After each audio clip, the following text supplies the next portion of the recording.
Graça e paz, amados. Estamos então no nosso quarto assunto dessa série que estamos trabalhando, que é os 5 pontos do calvinismo. Então nós estamos no quarto ponto, que é a graça irresistível. A Bíblia, ela nos trata como cegos, como surdos, como mortos para as verdades espirituais, para todo o propósito de Deus na terra. Mas Jesus fala algo muito interessante. Jesus diz que as suas ovelhas ouvem a sua voz. Contudo, os que não são ovelhas têm olhos, mas não veem, têm ouvidos, mas não ouvem, e assim eles andam como que tateando nessa terra, sem entender absolutamente nada. Na soteriologia calvinista, esse então, como eu disse, é o quarto ponto, a graça irresistível. Alguns interpretam essa doutrina como se as pessoas entrassem no reino de Deus à força, como se Deus obrigasse as pessoas a entrar no seu reino à força, mas isso não é verdade. Um detalhe importante dessa doutrina é que Deus não trabalha na vontade do homem. Não é na vontade que Deus trabalha. Deus trabalha num lugarzinho mais profundo, que é o coração. Quando eu falo coração, é óbvio que eu não estou falando do órgão que bombeia sangue para o corpo. Eu estou falando das regiões mais profundas do ser humano. É um ambiente anterior à vontade. Por que eu digo anterior à vontade? Porque quando Deus chega nesse ambiente, Ele convence a nossa vontade daquilo que Ele quer. E é interessante que na Bíblia, o coração, ele tem um conceito judaico. Ele dá uma ideia de cerne, aquilo que é mais interior e mais profundo no ser humano. Assim, uma vez que Deus ele entra em contato com o homem por meio dessa graça, é impossível que o homem resista a ele. É impossível. Por que eu falo tanto assim? Porque tem gente que ensina que é possível resistir ao Espírito Santo, mas é impossível resistir. É impossível, por isso essa doutrina diz graça irresistível. E eu sou realmente apaixonado por esse termo.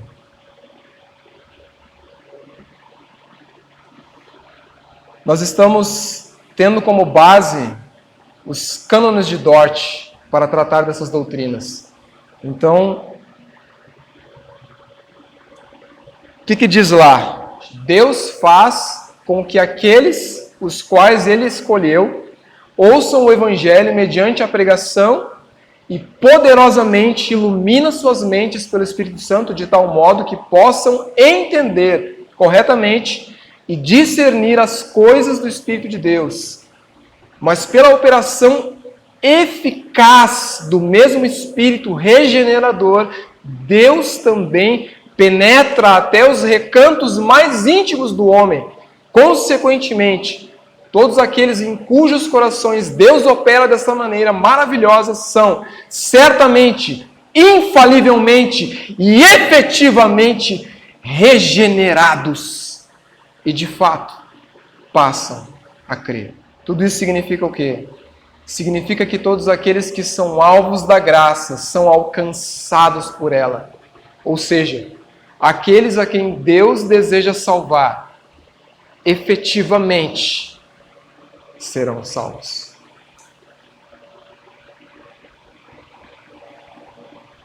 Mas o que essa doutrina não significa? O que ela não significa? Ela não significa, como eu disse, que Deus traz à força as pessoas para o seu reino. Deus não traz ninguém à força. Deus não obriga ninguém. Ele convida. É um chamado. E Ele chama a todos. Mas Jesus mesmo disse, né? Muitos são os chamados, porém poucos escolhidos. E é aí que entra essa doutrina. Deus escolhe aqueles que Ele quer trazer para o seu reino. Mas também não significa que não devemos responder a essa graça. Há uma responsabilidade sobre nós de respondermos a essa graça. Deus vai nos convidar, mas compete a nós responder. E isso é uma prova de que aqueles que não responderão a essa graça, até porque não foram escolhidos, eles serão indesculpáveis da mesma forma diante de Deus, porque Deus os convidou, mas eles não responderam. Aí alguém vai dizer assim, mas segundo tu está falando, tchê, ele não escolheu também? Mas Deus, pela sua soberania, Ele consegue culpar o iníquo e colocar sobre ele toda a responsabilidade. Como Ele faz isso? Através da sua graça soberana, através do seu eterno e magnífico poder. Mas também não significa que o eleito não possa resistir à graça temporariamente. Existe um tempo que alguém pode resistir a Deus. Eu mesmo me converti quando eu tinha 16 anos de idade. O que eu estava fazendo desde que eu nasci até os meus 16 anos? Resistindo ao Espírito Santo. Mas eu lembro do dia que ele chegou diante de mim e disse, até quando você me resistirá? Até quando você deixará de ser um cristão que você sabe que está certo? Até quando? Quando ele disse até quando, o meu coração foi despedaçado diante dele. E eu me rendi a essa graça. Eu disse, Deus, eu não tenho mais como te resistir. E eu entrei para o reino de Deus. Glórias a Ele, porque Ele me confrontou, porque Ele me remiu, Ele me redimiu por meio do seu sangue. E hoje eu posso estar aqui dando esse testemunho, hoje eu posso estar aqui ensinando sobre essa graça. Mas vamos ao texto, queridos. 1 Coríntios, capítulo 1. Vamos ler os versículos de 18 a 31. Paulo está aqui tratando com os coríntios acerca de algo muito específico que estava acontecendo ali. Diz o texto de 1 Coríntios 1, 18. Certamente a palavra da cruz é loucura para os que se perdem, mas para nós, que somos salvos, ela é poder de Deus. Pois está escrito, destruirei a sabedoria dos sábios e aniquilarei a inteligência dos inteligentes. Onde está o sábio? Onde está o escriba? Onde está o questionador deste mundo? Não é fato que Deus tornou louca a sabedoria desse mundo? Visto que na sabedoria de Deus, o mundo não o conheceu por sua própria sabedoria. Deus achou por bem salvar os que creem por meio da loucura da pregação. Porque os judeus pedem sinais e os gregos buscam sabedoria, mas nós pregamos o Cristo crucificado, escândalo para os judeus, loucura para os gentios. Mas para os que foram chamados, tanto judeus como gregos, Cristo é o poder de Deus e a sabedoria de Deus, porque a loucura de Deus é mais sábia do que a sabedoria humana, e a fraqueza de Deus é mais forte do que a força humana. Irmãos, considerem a vocação de vocês. Não foram chamados muitos sábios segundo a carne, nem muitos poderosos, nem muitos de nobre nascimento. Pelo contrário, Deus escolheu as coisas loucas do mundo para envergonhar os sábios, e escolheu as coisas fracas do mundo para envergonhar as fortes. E Deus escolheu as coisas humildes do mundo e as desprezadas e aquelas que não são, para reduzir a nada as que são, a fim de que ninguém se glorie na presença de Deus.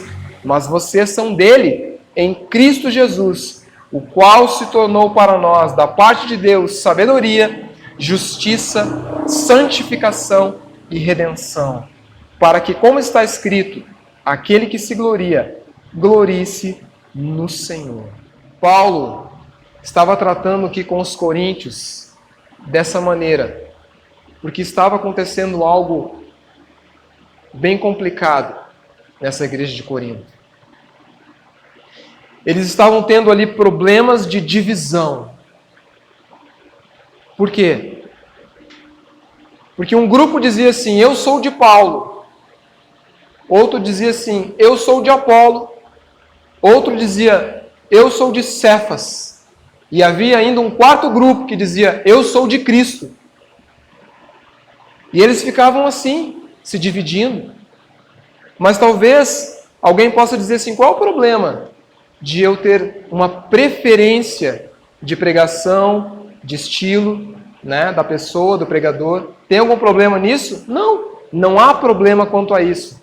O problema é que eles faziam o seguinte, eles diziam, eu sou de Paulo, eu sou de Apolo, porque eles estavam colocando ali a forma como esses homens pregavam, e eles faziam disputas entre eles, colocando tais pregadores acima uns dos outros e dizendo, não, eu sou desse, porque esse prega melhor, porque esse entende melhor, porque esse é mais sábio, porque esse é mais poderoso. E isso estava errado.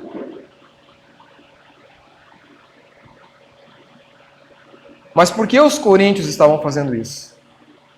Os coríntios, eles eram gregos. E eles gostavam de ir para as praças, né? Os filósofos, eles iam para as praças e eles começavam a discorrer dentro de uma retórica e expunham a sua sabedoria e falavam coisas misteriosas, falavam coisas interessantes para surpreender os seus ouvintes. E depois, sabe o que eles faziam? Eles passavam a sacolinha, o chapeuzinho, e pegavam, coletavam dinheiro e assim eles ganhavam a vida. E esses crentes, eles estavam trazendo esses mesmos costumes para dentro da igreja. E Paulo, com o discernimento espiritual, ele olha e ele percebe isso. E ele escreve essa carta. Vejam como ele começa dizendo, né? A palavra de Deus é loucura para os que se perdem. Eu estou mostrando para vocês um evangelho que não tem nada a ver com o que vocês estão buscando. Vocês estão perdidos nos conceitos de vocês. Vocês estão achando que ser um cristão é ser a mesma coisa que vocês eram quando estavam no mundo. Vocês estão confundindo tudo. A palavra da pregação é loucura para o mundo. É loucura para os inteligentes. Ele começa a dizer, cadê o inteligente?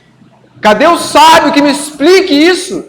Tem algum sábio no mundo, algum inteligente que possa me explicar o evangelho? Que possa me explicar a loucura da pregação? Tem algum sábio que pode fazer isso? Não tornou Deus louca a sabedoria do mundo? Aí ele diz, o judeu, ele busca, o judeu, ele pede sinal. Ele quer ver sinais e maravilhas. O religioso, ele quer isso, querido. Quem é religioso começa a buscar sinais, profecias, poderes miraculosos. Quem é poderoso para fazer sinais? Quem é poderoso para liberar poderes aqui e surpreender a todos? O judeu buscava isso e o grego buscava o quê? Intelectualismo, filosofia. E Paulo diz, eu venho apresentar um evangelho de loucos para vocês. Um evangelho que é loucura para vocês. Que é escândalo para os religiosos e que é loucura para os inteligentes e sábios. Ele diz no versículo 26, para um pouquinho aí, parem um pouquinho, olhem ao redor de vocês, olhem uns para os outros agora. Paulo diz, né, para aquela igreja, olhem uns para os outros. Olhem para a vocação de vocês. Olhem para o chamado de vocês. Vocação aqui nesse contexto, significa chamado. Ele diz, olha para o chamado de vocês. Versículo 26. Considerem a vocação de vocês. Não foram chamados muitos sábios segundo a carne, nem muitos poderosos, nem muitos de nobre nascimento. Pelo contrário, Deus escolheu as coisas loucas do mundo para envergonhar os sábios, e escolheu as coisas fracas do mundo para envergonhar as fortes. E Deus escolheu as coisas humildes do mundo e as desprezadas e aquelas que não são, para reduzir a nada as que são, a fim de que ninguém se glorie na presença de Deus. Mas quando ele diz aqui, sábios, poderosos e de nobre nascimento, Paulo está se referindo às 3 marcas da aristocracia. Como eu disse, os importantes, as pessoas que eram importantes na época, influentes, ricos, elas tinham que ter isso. Elas tinham que ser de nobre nascimento, né? Elas tinham que ser sábios, instruídos. Sábio aqui significa instruído nos conceitos humanos, né? Teria que ter estudado nas melhores escolas que havia na época. Teria que ser alguém bem educado. Teria que ser alguém muito bem formado. E ele deveria ser poderoso. Ele deveria ter dinheiro. Ele deveria ser alguém influente. Eram as 3 marcas da aristocracia.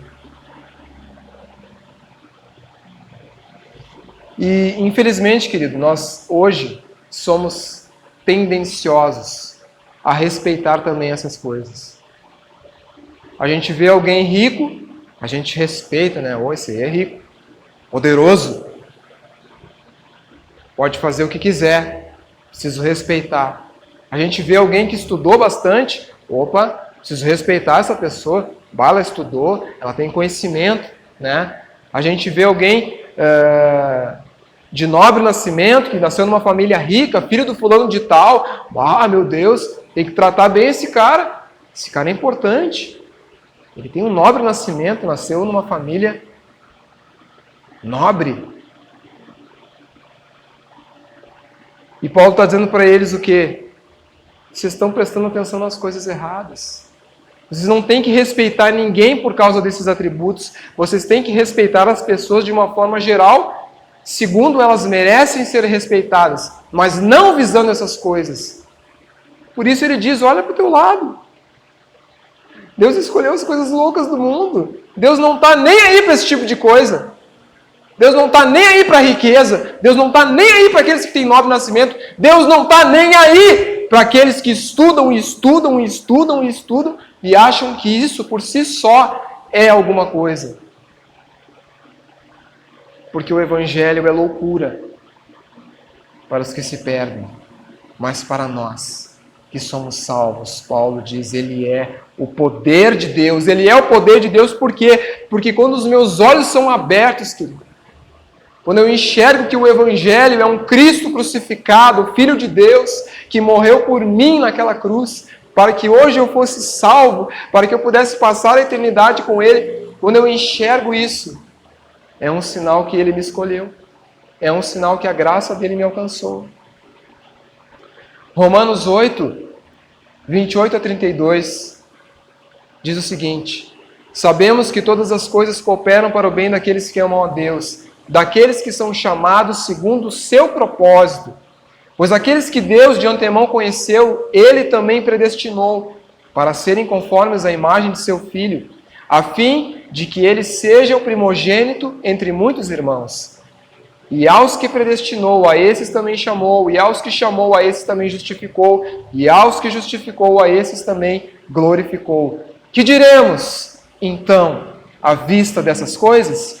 Se Deus é por nós, quem será contra nós? Aquele que não poupou o seu Filho, o seu próprio Filho, mas por todos nós o entregou, será que não nos dará graciosamente com Ele todas as coisas? Agora pense num Deus que sacrificou o seu Filho, que entregou o seu Filho para ser crucificado. Será que esse mesmo Deus apostaria na sorte, querido? Será que esse mesmo Deus deixaria para que nós decidíssemos se nós queremos ou não essa salvação? Paulo explica aqui, ele diz, não! Aquele que não poupou o seu único filho, ou seja, aquele que fez a coisa mais difícil e entregou o seu filho, ele não vos dará também graciosamente com ele todas as coisas, ou seja, ele não fará efetiva essa salvação na vida de cada um daqueles que ele escolheu. É isso que ele está dizendo aqui. A palavra conhecer nesse texto aqui, ela fala de um relacionamento íntimo e não de simplesmente um conhecer intelectual, daquele que estudou, daquele que aprendeu. Ele está falando aqui que aos que conheceu, ou seja, aqueles que ele teve um relacionamento íntimo, a esses também ele escolheu.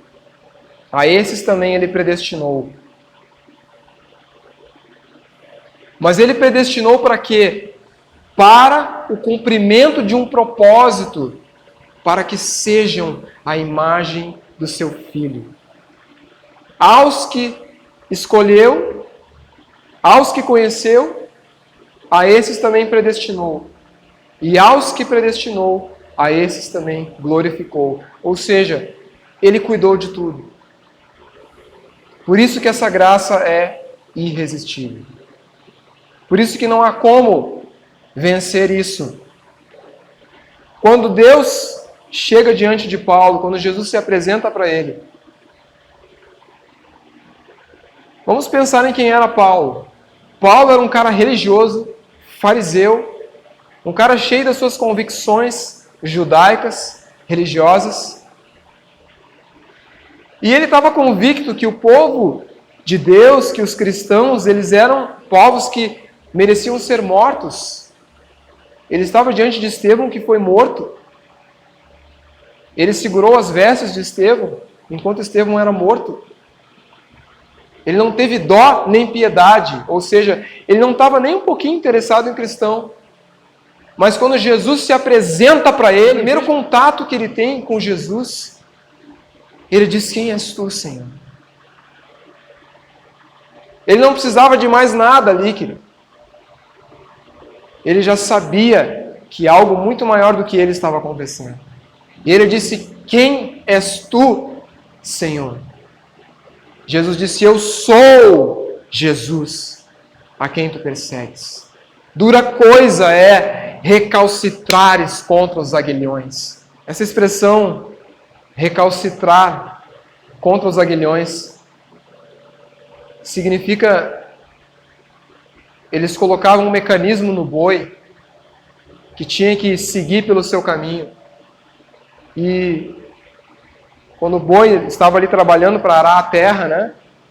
E aí eles colocavam tipo uns instrumentos pontiagudos, e quando o boi queria se desviar para um lugar que não era o que ele deveria andar, ele se fincava naquilo. E ele logo voltava ao caminho. Por quê? Porque ele sabia, né, que ele ia só se machucar se ele insistisse com aquilo. Eu acredito que daí veio a expressão dar murro em ponta de faca, né? Porque é exatamente isso. Dura coisa é tentar resistir a Deus. Ninguém vai conseguir fazer isso. Mas alguém vai dizer assim, ó.